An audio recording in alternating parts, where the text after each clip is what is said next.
Scott Van Pelt from the Mothership, kind enough to join us here. And what's the poll question? Because I'll ask SVP then. Would you rather be the worst quarterback to win a Super Bowl or the best quarterback not to win a Super Bowl? All right. I saw Buck said the worst to win. Yeah. And you say the best not to have won. I think that's the right answer. But I would think for, like, you know Charles very well, obviously, and Dan. When you're that good, I just think it would be, I always use the analogy, the pebble in your shoe. The longer you walked with it, I think it would drive you crazy just to think, I was this good and I didn't get, and look at some of the guys that didn't, but I still think it's the right answer. Yeah, I'll take Marino any day. I understand. I mean, I'm fine with being Charles Barkley or Karl Malone. Understood. I'm okay with that. Right. I mean, but you know, to be able to walk off the field in that moment and say, you know, I was the guy. I mean, I know you said Dilfer, and I mean, Trent's it will be as self-deprecating as anybody and tell you I wasn't awesome. But I mean, that moment for him is, you know, that's that moment you can't ever take away. All right, the story that you heard. Well, I mean, let me just say this: that it seems like back in the day that there was a, you said it, there was Wild West, wasn't it? When I first got to the Mothership, my first day, walked into the newsroom, and they had all these monitors. It was a wall of monitors. And I'm sitting there, Tom Mees, Chris Berman, Bob Lee, Kerry Ross was there. Legends, yes. All. So she's seated over by one of the monitors. Tim Brando was there. Now, was Brando making book at that point in time? Was he a bookie in studio? No, we had... Well, I don't want to mention names, but I mean, is somebody you still work with? Really? Who was the bookie? Oh, really? So they were running bets in the newsroom. In one of the monitors, it was late night. It was the 11 o'clock Sports Center. There was porn. Oh. So it was, Cinemax was in one of the monitors. So Come on. No, I swear, Kerry Ross is. I felt terrible for that girl. She's typing her show. She's going to do the late Sports Center. And there's a monitor right above her. It's porn. So you had all the games here. Oh. And then... So there's the Pods and the Dodgers. And then, well, there she is. Yeah. Look at old... Emmanuel Six is over there. That's true? That didn't make the book. Yeah, well, it was there. And then guys were placing bets. And in the newsroom back then. Oh, that's frowned upon these days for sure. Yes. There's no pornography or gambling of any kind. See? We're just focused on what happened at Sports Center. Man, I tell you, those were the days. Social media does change the world you live in, doesn't it? I mean, like I saw. Didn't you tweet out a picture of the road back in the day, like a Southern Illinois game or something, Paulie? Yeah, Dan went to an SIU game in like '89, and you hit one of the fraternity houses late night. As you should have. Yeah. Good times, right? Good times, great oldies. But you could never do that now. You can't go out and be social because it turns into, if you have a beer, which you're allowed to do, there's somebody that's going to snap a picture and say, Patrick Van Pelt, whomever, hammered at, just actually holding a beer. Somebody will buy you a shot and I'll say, no, I can't. Because if you do one shot, then somebody says you've done 5.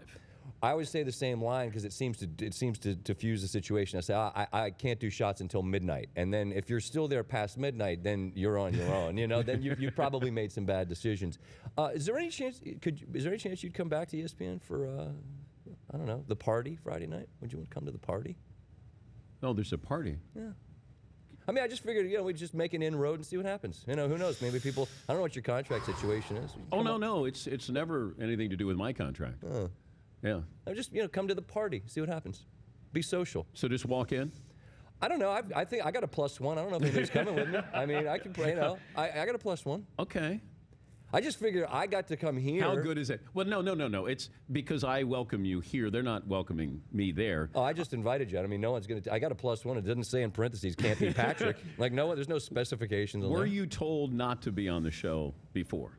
I was never told not to be. I know I got nominated for an Emmy. Paulie called me. I came on, and it just there seems to be there was this sort of perception that because you talk about it all the time. Yeah. That people aren't allowed and this and that, and I came on and I just said, hey, I was on and there was no ruffled feathers, and then it did seem like this was brokered, but I mean to me, this is. You've been great to me. You were kind to me. You've heard me out when I was curious about career this and that's, and to the degree that we're friends, I consider you a guy that I could ask anything, and you've been so successful, I'd be foolish not to listen. So if you would ask me to be on your show, for me to say no, I would never say no. I would never say no. Well, people have this false impression of that I don't like ESPN. I don't like certain members of management there who did things behind my back. That, look, I left, you guys move on, and they had outgrown me, or maybe I had outgrown them. So it was a parting there, but then there was stuff that was done. I don't dislike the anchor. I had one anchor go, why do you not like us? And I go, I don't know you. So it's not, I don't dislike you.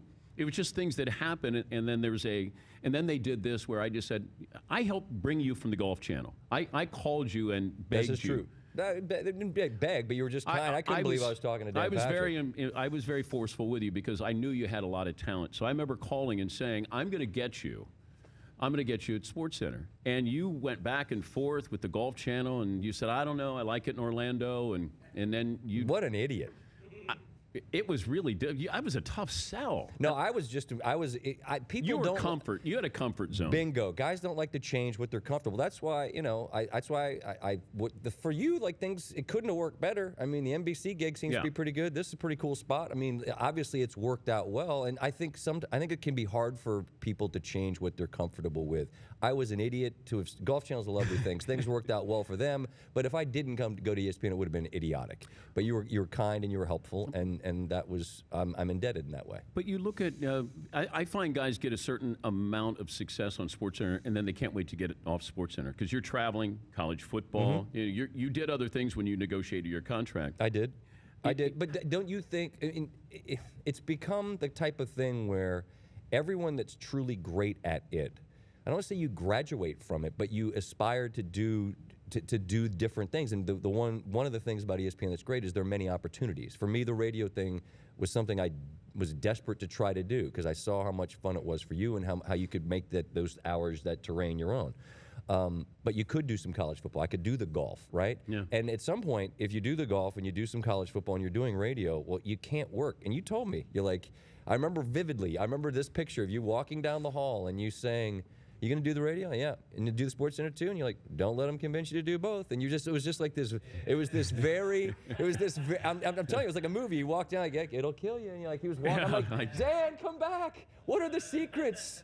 Sensei, tell me what to do. But I had a 3-year run there where I would get there early in the morning, do radio 1 to 4, sleeping bag in my office from 4 till 5, get up for the show meeting to do the 11 o'clock SportsCenter. So I did that Sunday through Thursday was my schedule. Zero life. I didn't see my kids.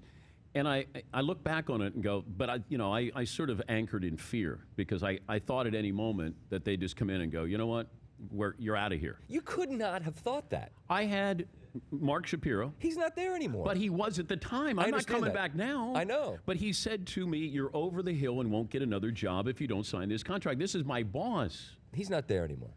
I realize that. But I mean, I understand. All right, I'll come back now, Scott. To come to the party, you have a cocktail, and then, it gets late, and then who knows? We start talking.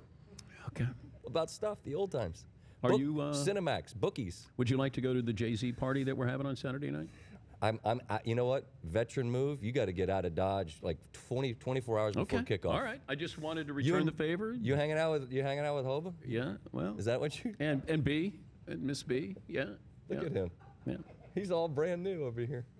I'm curious how many text messages you have as I send this to commercial break and we say goodbye to Scott Van Pelt. I appreciate the hospitality. Hey.